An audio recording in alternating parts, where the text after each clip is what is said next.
spoilers discussion now, and I guess there's a lot of spoilers in this movie. A lot of crazy crap happens, but I mean, we might as well just get into the main stuff that are negatives that we couldn't talk about. It really is the man bad thing, and just to explain that, the first Wonder Woman was just a good movie, and there was no controversy around it, and you did not see these little things like every single time Wonder Woman walks into a building or is walking down the street, or any female character is walking down the street, someone comes up, "Hey, beautiful." This is the same when she goes to the party, and every single man, it doesn't matter if he's fat and disgusting, old, matter, every single, "Hey, baby, how you want to do this?" Obviously, you don't have to do this. Is trying to like kidnap him every second. It's like every single turn, at least in the first 2/3 of the movie, that it just peed me off so much. I'm like, why do they have to make every guy look bad? And it's like, you have strong female characters, and like I said, Wonder Woman was really good in this movie. Once again,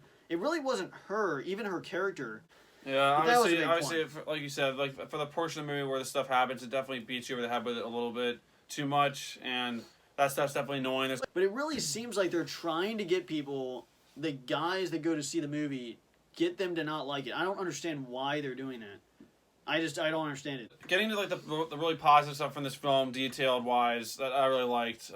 Before we get into like the overarching storyline, which is very confusing at times, but then there's a lot of funny moments that come from it, with this wishing stone thing or wishing device. But for me, one of my favorite parts of this film had to be actually the opening of this film. Honestly, there's a great backflash type moment where it goes into Diana's childhood a little bit and does like this really cool moment of this like race, like Olympic level type thing where she's racing. She's like probably like 8 years old, racing against all these other like warriors, and there's some great action there. Like there's this like race sequence where like they're getting like they're taking out these different things that like shoot different colors in the sky. And it was a really cool sequence. I thought there was a really cool action. Everything looked really awesome there.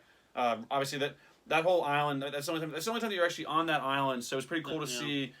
Basically, Wonder Woman's mom, Hippolyta or something like that, whatever her name is. Her mom is in it, and obviously Robin Wright, who's back in this one when she obviously died in the. Wait, does that make any sense? Oh, that's right, because the last one was before the last one as well. But you remember she sacrifices herself to save Wonder Woman on the beach. Yeah, wait, how's she alive? Oh, that was when she was a kid. Okay. But you see, obviously, some of the same people there, which are really cool. And like I said, there's some great action with riding horses, like picking up like bow and arrows, and that stuff is definitely, because obviously that was the only time you're actually on Themyscira. But that was actually probably my favorite parts of the film, was that whole sequence. That was a really cool scene with the different, like, the monkey bars and the swinging around thing. Yeah. And I've heard a lot of people say that part doesn't really like connect to the rest of the film, but I would disagree. I think that actually does carry into the end, because it shows Diana cheating, and basically like she had to cheat to basically get back into the front of the pack of this race. And obviously one of the main generals, Robin Wright's character, like basically takes her and says you can't win because you cheated. Yeah. And that does kind of ties into the end, because like, she's kind of cheating life a little bit with what happens. So I think it does carry over to the end, and it's kind of like a mess. Someone said like it was just totally like, doesn't make sense, but to me, I thought it looked really good, and it made sense to the end too. So yeah, like maybe like it's not that easy to win. You can't just do that. Yeah, like the wishing stone. You can't just wish someone back and then expect nothing to happen. But I thought it was a really good job. I thought that all these people did a great job there in that part of the movie. And then also finally, once it gets to the real movie, the main storyline is this wishing stone, where basically you can just you hold it and you say I wish for whatever, and it comes true. It starts out with like a really ridiculous thing. Hey, I wish I had a coffee, and like someone gets a coffee, and then after that, the main two female leads, Gal Gadot and Kristen Wiig, make their wishes. What, you want to go ahead and get to those wishes? Yeah, so I kind of missed it the first time I was watching it, because I didn't understand how Steve Trevor appeared. But basically, Wonder Woman says, "I wish I had Steve Trevor back," and then Kristen Wiig, Cheetah, says that she wishes she was like as strong as Wonder Woman and as fierce and all this stuff. And then suddenly, people that were being mean to her before were being nice. She notices she's a little stronger in certain scenes, and then which I thought was pretty cool, because she doesn't know that Gal Gadot she didn't know that was Wonder Woman. So when she said like I wish to be like you, there were some special surprises in there. Because she didn't realize that she was like wishing to become Wonder Woman. She just wanted to be as like cool as she was, and like how confident she looked. And because there was some funny scenes there with her like realizing how strong she was. She was in like in a gym. She was able to like do all this crazy stuff. And all these guys were like, "Wouldn't that we just see her?" This like really skinny girls that were like lift up an entire thing, which I thought was pretty cool. And I thought her whole character had a pretty cool story arc, really. Like, she was this, like, awkward, shy person, and a lot of things, like, weren't going the right way. There's, like, people ignoring her in the workplace when she dropped things, but then... And then, the bucket spills, and she has the quick reflexes to jump on the That chair. was the thing there, because, like, she couldn't wear heels. She kept falling in her heels, like, all move, but then at that moment, she was like, wow, you're cool, you're good in heels like that. Yeah. And, I thought her character kind of... it had some pretty good motivation to me. And it made it interesting later in the movie with the stuff that was going on. And it made sense, because, like, when people's wishes were, like, becoming true...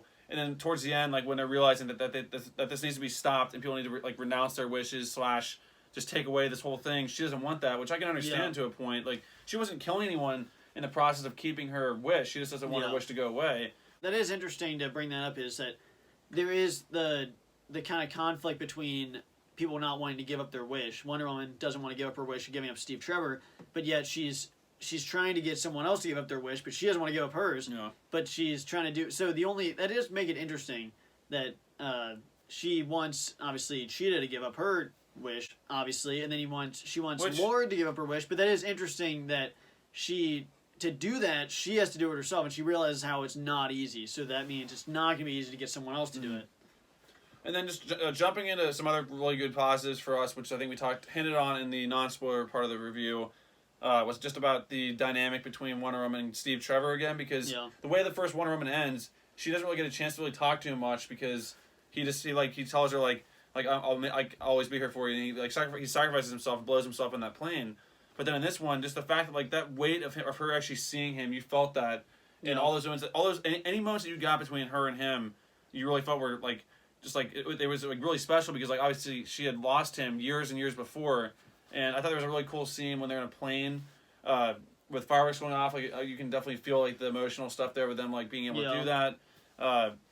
And just also like anytime they're on screen, you especially feel the emotion when she has to eventually renounce her wish, which is definitely pretty powerful scene there, like, building into. Because, like, I guess we'll touch on that now. When you wish for something, you get that, but they take something. It's almost like the soul stone. Like, you give and take. Give and take, and, like. In the instance of Wonder Woman, she basically got the wish back of getting Steve Trevor back, which we'll touch on that in a second, of how she actually got him back. But then the thing that she was losing was her abilities, because there were scenes where, like, bullets actually penetrated her skin. Yeah. She wasn't able to hold on to her lasso, and she also getting slower and weaker. She wasn't able. You noticed she couldn't even, like. It was kind of funny. Like, she was trying to get a lock off a door, but she's able to, like, pick up buildings and tanks in the first one. This one, she could barely get this lock off this garage, and Chris Pine was like, man, that's a powerful lock. But it wasn't really a powerful lock. She just was, like, losing her powers. Yeah. That was that. And then for Kristen Wiig's character, Cheetah, she wasn't really Cheetah at all until the end in her full form. But obviously, her wish, like you said, was become more confident, like Wonder Woman. Yeah, I want to mention that one thing, though, about how when she actually has to renounce her wish for Steve Trevor, but before. You notice in the movie he's saying you need to do this, and she was like, "No, we're not doing. We're gonna find another way." And in that way, it was definitely interesting, because she wanted to try to find another way, but I kind of had a feeling she was gonna have to do that no matter what. Yeah. It was just delaying the inevitable at that point. Definitely. So that was kind of an interesting point. And then I was still hoping they were gonna find another way, but then I was like, "No, there's no way. Yeah. Everything's going wrong. She's losing her power. There's no way around it." And then they actually did it. But yeah, I thought they did a really good job with that, with, like, eventually how she had to renounce her wish and lose Steve Trevor again, which he basically told her, like, you're not losing me again, because I was never here. Yeah. Like, you've already lost me. Well, no, that's not nice. But I was already, like, he's not really there. Yeah, he's not really there. Which, getting into that, I guess we'll talk about now. It wasn't just like he, like, just conjured out of thin air. He took the body of a random person, which kind of opens up a whole can of worms there, which I'm not going to touch on in this video, but. Basically, it's not even Chris Pine's body. It's the body of some other guy. Which his title in this is his real name is Christopher. I can't pronounce his last name, but, like, his title for the movie was, like, handsome man, which is, like, what his role was. And basically Chris Pine or Steve Trevor's, like, spirit takes his body, because at this party, this guy walks up to Wonder Woman, which is, like, the 15th guy to say you're, like, beautiful, or, like, it's just like, just get away. I don't even know who you are. Pulling a Thanos line, and he's like, and then he says the line about you can save today, I'll save today, you save the world, or something like that. And she realizes that it's Steve Trevor. Then she looks down, and then she looks back up, and it's actually Steve Trevor there. But it's still not him. It's because, like, you see him looking in a mirror, and it's this guy. And basically, that's where like is like they're in this one like apartment building. And it's not even Steve Trevor's building, obviously, because he's not alive at this time. It's this other guy's apartment. So it's really weird how basically this guy just loses his life for this part of the film. Yeah, because Steve Trevor takes it's like a demon taking the soul of someone.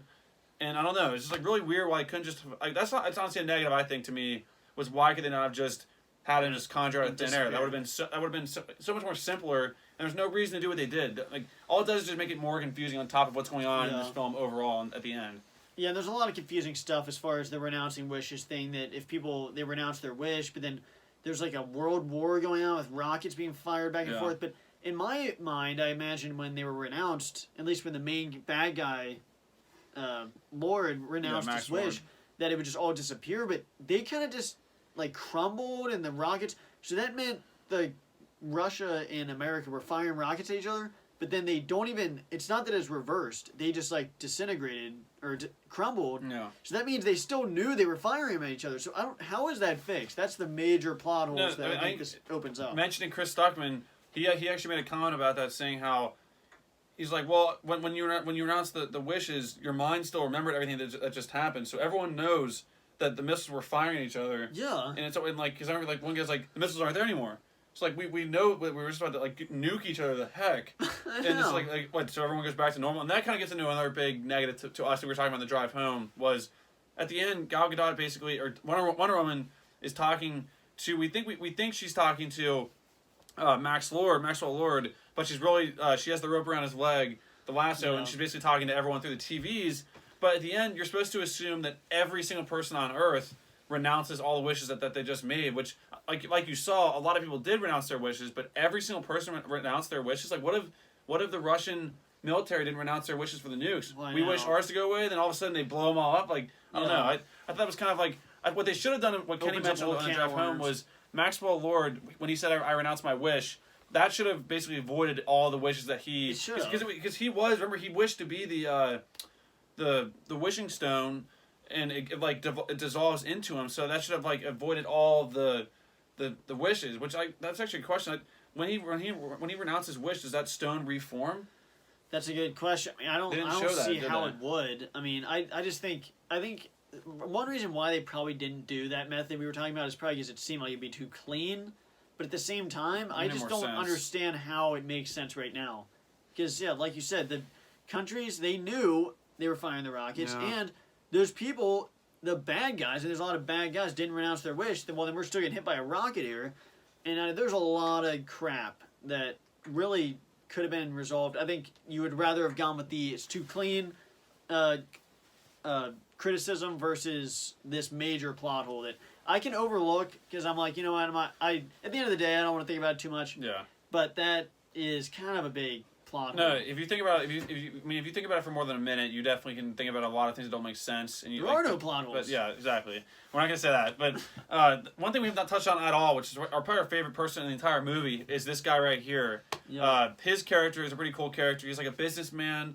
And you think he's like really wealthy, which he kind of is, but then you get into more detail on his storyline, and he's not wealthy at all. Really, he's running out of wealth. Like there's this like one guy who's like saying you have 48 hours to give me my money back, and his like upstairs building. There's no one in there. He's like two girls that like work as his like front desk people, and he has a son who was also like kind of like sounds like he's like divorced and he goes back and forth between the parents. Yeah. But basically, you get into his character, and he's like trying to get. I hope I don't misspeak on this, but like he's like an oil. He's investing a lot of money into oil that's not there, promising the which oil. is like because they're not finding any oil anywhere, and he keeps telling me like we're gonna find it, which is why you do at first you understand why he wishes that he wants the oil to be there so he can become wealthy, but then he takes advantage of that power and tries to get basically everything, like every single. Remember, he's like they're driving in other countries, like who's the next person who owns oil, and like they're driving to like find the next person. And speaking of funny scenes though, there were some just hilarious scenes of him. Seeing the wishing stone, walking around with a smile on his face, running around like an absolute weasel.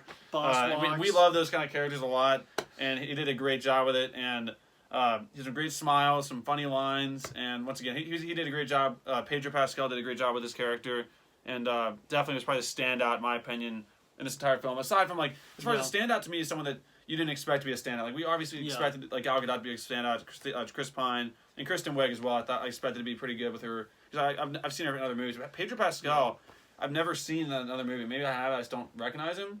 But I thought he did a great job. And he was definitely probably I think he stole the show as far as this film goes. Yeah, his scenes were definitely funny, especially when he even have someone make a wish, and then it's kind of like the fine print.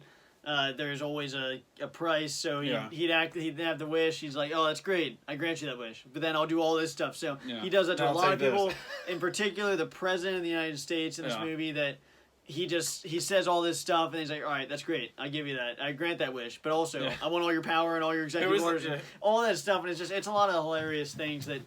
He does it to so many people where he grants their wish and then takes all this stuff and then like, wait, you can't do that, but they granted the wish. So the guy in I forget what country it was in, but like he's like, hey, like what do you want? He's like, I want like isolation from like all these other countries, and he's like, you got it, but I'll take all your oil. And he's like, we've already sold our oil to the Saudis, and he's like, and then everyone starts to laugh. And he looks around, he's like, fine, then I'll take all your security. And I'll get out of here. And he basically gets out of there. And there's a funny scene when they're driving on a road, the chase sequence on the road where.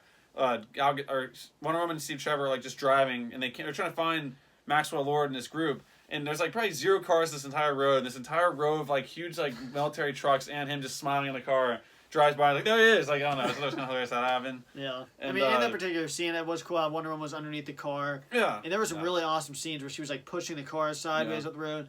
She's underneath the truck, pulls that one part off, and it flips over. That was a really cool scene. Probably the best action scene, in my opinion. There wasn't that much action, but that car chase in particular was probably the best action scene for sure. Her catching the bullet, which is a little ridiculous, but it was still cool. The big reveal though at the end, though, as far as like superhero stuff goes, was Wonder Woman eventually learns how to fly. It seems like even though she learned already though. Well, she was kind of flying in the last one. She was like floating, wasn't she? I guess when she was mad. I thought so. Yeah, she was. I don't even know if she was flying or because. I mean, she was like, was she following a style like Buzz Lightyear? Or was she literally went up and floated like that and went like that. She did do that, but like in this one, she like was like super high in the sky and she like was flying actually forward. She went like this and was actually flying, and I thought it was pretty cool. And she also got lightning bolts. She put in that gold suit. Not really sure what it's called. We're just gonna call it that for now. The one from the past that some famous warrior wore. So all men could try to kill her. Yeah, all men killed her. And then she got it. She wore it, which we thought was supposed to be like this like really strong like vibranium type material, but she was able to just like slash through that like nothing. Honestly, the way she was fighting. Yeah, which I mean, she did say she wanted to be like very powerful. So like I mean, the best apex predator like on this entire planet. Yeah, I guess just to me, I see Wonder Woman with the armor and everything and being a god, and I see like a cat lady, and my mind says she's way more powerful, but I mean, I guess superhero Cheetah, I guess, could be pretty powerful. Yeah, I mean, I bought it 100% in the first scene with her, which I thought was really cool. Steve Trevor and Wonder Woman corner Pedro Pascal, Maxwell Lord's character, Maxwell Lord. They corner him in the White House, and they're about to get out of there, and they basically like knock him over, and like they're about to basically they just took out all of his guards for the most part, but then all of a sudden she steps in, which I thought was really cool, and saved him, and like she basically became an ally with him. And Maxwell Lord was definitely very appreciative of her. He was just running out. He's like, no one can harm her, and then he just runs out, which I thought was really cool. It was like she was fighting for him because she just wanted her wish to go away. So I bought that a lot. And at that point, Wonder Woman's powers were basically gone to where Cheetah was the more powerful person there. So that made sense. I was like, how is she able to do this? So going into it, I thought it was really stupid with her just beating up Cheetah at the end with just no fight at all. But at that point, like Cheetah had already beat her at one time. She'd already like beat her up before that, so it's kind of cool to see her come back and like be stronger this time and actually have her powers. And she's like, oh, and they both got an upgrade. Cheetah found out, she's like, oh, so you renounce your wish. And I will say one thing about Cheetah as far as like what I thought about her in her full form. I did like her character, the villain character in that, but at the end it was definitely dark. So you couldn't really get a good shot of what she looked like. But I thought she looked okay, and there was one awesome shot I thought of her. When Wonder Woman first arrives, you see her on this like rooftop, and her eyes are glowing. I thought it was a really cool shot at first. And then they should have kept those eyes like that the rest of the battle, because there was a lot of close-ups that didn't look too great. But if they would have kept her with like the glowing eyes when you first see her on that rooftop, I was like, wow, that actually was really, really cool and really creepy. But after that, though, it wasn't that long of a fight. Well, I just want to mention that I did like the kind of how she came into that end scene made it definitely interesting, because Wonder Woman and Steve Trevor are basically going through the White House, and they're basically about to take him out. Mm-hmm. They're about to take him out right there. And that made for an interesting connection there. The fact that she decided to defend him made that very interesting. Obviously, you needed the conflict, but that was definitely an interesting twist that I liked. and made for an interesting third act for sure. Yeah. Because you kind of have the normal human with Wonder Woman, the superpower, then you got the normal human bad guy with this new. I like when they kind of flip flop who's good and bad in that kind of way. So that made that interesting. It was pretty funny though when Maxwell Lord's on those like helicopter getting ready to leave. And Cheetah jumps on it really quick, and he like jumped to the left. He's like, didn't know what it was. He thought it was Wonder Woman again. He's just like, he's like, get on. Yeah. Room for one more. Oh, yeah. Shit. Yeah, it wasn't like he's gonna say no or anything, but and then at that point, she wasn't even gonna be Cheetah until she wished again. Which I thought you only had one wish, but I guess he was like, I'm feeling very generous because he was this wishing stone himself. He made wish again or something. Yeah, like that. he made some like reason like I can make as many wishes as I want. Like it doesn't matter. There's a lot of stuff going on. Overall, there was a lot of good stuff to like in this film. And honestly, the more I'm thinking about it, I'm leaning towards a 7. Even though I did say 6.5, but I'm between a 6.5 and a 7. I'm gonna stick with a 6.5 for now, because I'm thinking of a lot of the positives right now, and not really thinking about the negatives as much. But again, I think it's still a really good. So I still think it's a pretty good movie. As far as where it ranks in the over DCEU, we'll have to do a separate video, maybe like ranking all the DCEU movies, like leading into the next Justice League movie before we watch that on HBO Max. I'm not sure where it ranks on the scale. I'd probably say it's not top 3, top 4. I mean, what is it, like 8 or 9 of those already? Yeah, I think it's above Birds of Prey. It's not as good as the first Wonder Woman. No. I mean, I'd say it's below Suicide Squad. It's right around Batman v Superman, in my opinion. It's better than Birds of Prey, slightly. Yeah. Yeah, I think the first Wonder Woman's still clearly better, but I'd say it's right around Batman v Superman, Man of Steel as far as that goes. I think it's right around those movies. Yeah. But I gave it an 8 out of 10. Because again, there's great characters, there's funny scenes, and there is some good action. Yeah. And the CGI, to me, I had no complaints with the CGI. There was never an atrocious scene. No. I mean, there's somewhere you could see it, but it's just like... I kind of knew. I was expecting some... That's the thing is, I was going to this film expecting some terrible CGI. Because I heard people say, like, there was some god-awful, like, horrible CGI. I'm like, when is this going to happen? I'm like, I never really saw it. I mean, everything looked pretty good to me. Yeah, when they say that, just you like expect Jurassic to see World, people saying Jurassic World CGI sucks, and we're like, are you kidding me? But anyways, though, that we covered just about everything from the film. There is a little cameo. There's one end credit scene, a mid credit scene. Basically, it didn't really connect to us very well because we obviously didn't grow up watching the original Wonder Woman series or whatever it was. But Linda Carter, who I'm not even going to speak on too much, so I don't really know what I'm talking about. But there's a little cameo from Linda Carter at the end. She apparently, I guess she is I looked up. She is actually the girl who wore the suit originally. Okay. Because I mean, obviously she's like super cute. She like saved the little girl by holding like a pipe above everyone else. So like a telephone pole. Yeah. She like turns around and is like, I've been doing this for a long time, which I don't know. It was a quick little scene. So obviously Darkseid kills her, but so it was definitely a step down from Darkseid, but. Yeah, there's just one mid-credit scene, so I mean it's right after the first section of credits, and there's nothing at the end. So once you see that mid-credit scene, you can go ahead and get out of there. But anyways, though, guys, that was our spoiler discussion for Wonder Woman 1984. Let us know down in the comments what you guys think of this film. Did you watch it in theaters or did you watch it on HBO Max? Or let us know. Hey, thanks for watching, and we will see you guys in the next video. Bye, guys.